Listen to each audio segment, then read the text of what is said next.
Welcome back to my channel. In this video guys ay pag-uusapan natin si Amihan loan application na nagpapautang daw up to 20,000 pesos. But before that guys ay disclaimer muna, ang video ito ay hindi po sponsored, hindi po ako affiliate sa mga loan application and especially ay hindi po ako isang agent. I'm just sharing guys kung ano ang nakita ko sa isang lending application or kung ano ang na-experience ko sa isang OLA guys. Alright, there you go guys. At pag-uusapan nga natin si Amihan Loan Application. Gusto ko siyang i-review para makita natin kung talaga nga bang okay ba talaga or hindi itong si Amihan Loan Application. So, si Amihan VIP Secure Loan Application ay powered by Amihan team mismo and meron silang 4.6 na reviews. Ayan. And sabi sa kanilang application na si Amihan application is meron siyang 4.6 na stars and yung rate 5 ay napakalaki guys. Okay? Medyo na-curious tayo na subukan si Amihan loan application. So sa kanilang loan application, sabi dito Amihan VIP is SEC registered licensed online cash loan application in the Philippines. And sabi dito, one ID, one mobile number, and loan release little as 24 hours and safer, easier daw, and very friendly ang kanilang application. Ayan. So, makikita natin dito rin na loan information, loan amount from 2,000 up to 20,000 ang pwede daw nating ma-loan kay Amihan VIP. Ayan. So, sabi dito, loan term 96 days to 365 days. Wow, right? So, pwede ka makapag-loan dito kung meron kang phone number na active, valid ID, stable income, and 18 to 49 years old ang mga pwedeng mag-loan sa kanila. So, download na natin guys para makita natin kung legit ba o hindi. Ayan, so, pagka-download guys sa Google Play Store, makikita natin dito yung permission. So, permission sa ating installed application. So, bakit nila papakilaman ang ating installed application? Dapat yung Amihan VIP lamang, ganun. Okay, so camera and devices data. So, click natin yung agree para makapush through tayo. And after which ay, meron makikita natin dito yung privacy policy. Okay? And then, basahin natin yung guys and click natin yung agree. Okay, so pagkatapos nating na-click yun guys, ay makikita natin dito yung ino-offer nilang amount na 25,000 pesos. Pero guys, hindi po ito yung approve amount. So ito muna yung mga initial na ino-offer sa mga client nila. Okay, so sabi dito 25,000 pesos and payable daw in 90 days.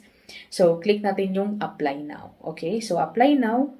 And then, makikita nyo guys yung login. So, pag wala kang account, magre-register ka. Pero, pag meron na, then login. And then, welcome to Amihan, yung number po natin. So, yung active phone number para mag-send sila ng 4-digit code sa ating phone number. And then, i-enter na natin dito as usual. So, next step, ayan, disclosure statement for accessing address book, ganyan. So, I agree. Click natin yung maliit na box sa baba.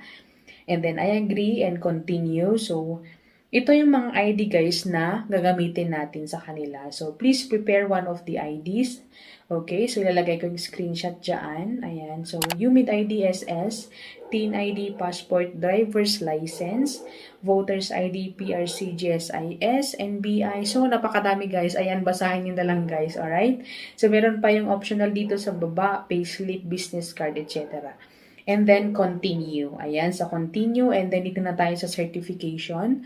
First of all, ang ating basic information. Ayan, basic information consists of the marami guys na kailangan fill upan dito. Like, usage of loan, email, Facebook name, Viber, backup, industry, category, religion, marital status, number of children, educational background, address information, job information, basta ang dami guys. And then, pagkatapos yun guys, ay click na natin sa emergency contact. So, nangangailangan sila ng 5 na emergency contact. So, meron dito yung dalawa or tatlo Meron dalawa guys na yun parang pinaka-basic talaga. Kumbaga, yun pag-rank, yun pa yung pinaka-taas. And then, magdadagdag ka ng tatlo, either your friend mo or yung neighbor mo. Ayan.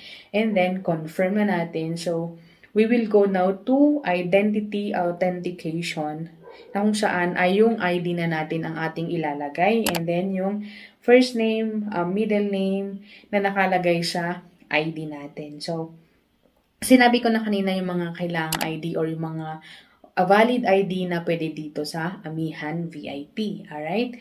And then, meron din silang pa-selfie, guys. So, magsa-selfie ka and then confirm or continue. Okay? So, pagkatapos nun, guys, ay meron din dito yung optional certification. Pero optional po, guys. So, it's either gusto nyong ibigay or nasa inyo kung gusto nyo or hindi. So, after which, guys, is click na natin yung submit. So, dito natin malalaman, guys. Okay? So, warm reminder, sabi dito, your loan application has submit. Keep your phone on. We will contact you for verification. Thank you for your support. So, once na na-confirm, guys, ay meron daw tatawag na agent sa atin to confirm kung talaga nga ba siguro kung maglo-loan tayo or kung ipupush through natin ang loan.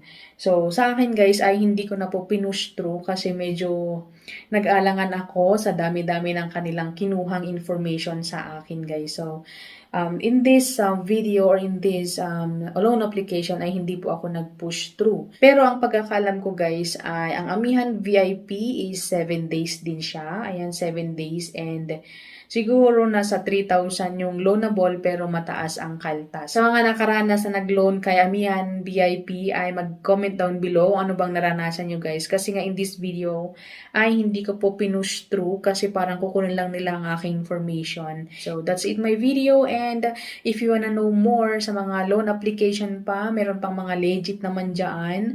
Ay meron po akong video dyan sa taas, yung link dyan or dito sa description kung saan ay pwede kayong mag-check sa mga loan application na na-review ko na in the past and pwede nyo masubukan sa mga personal nyong pangangailangan or emergency nyong pangangailangan.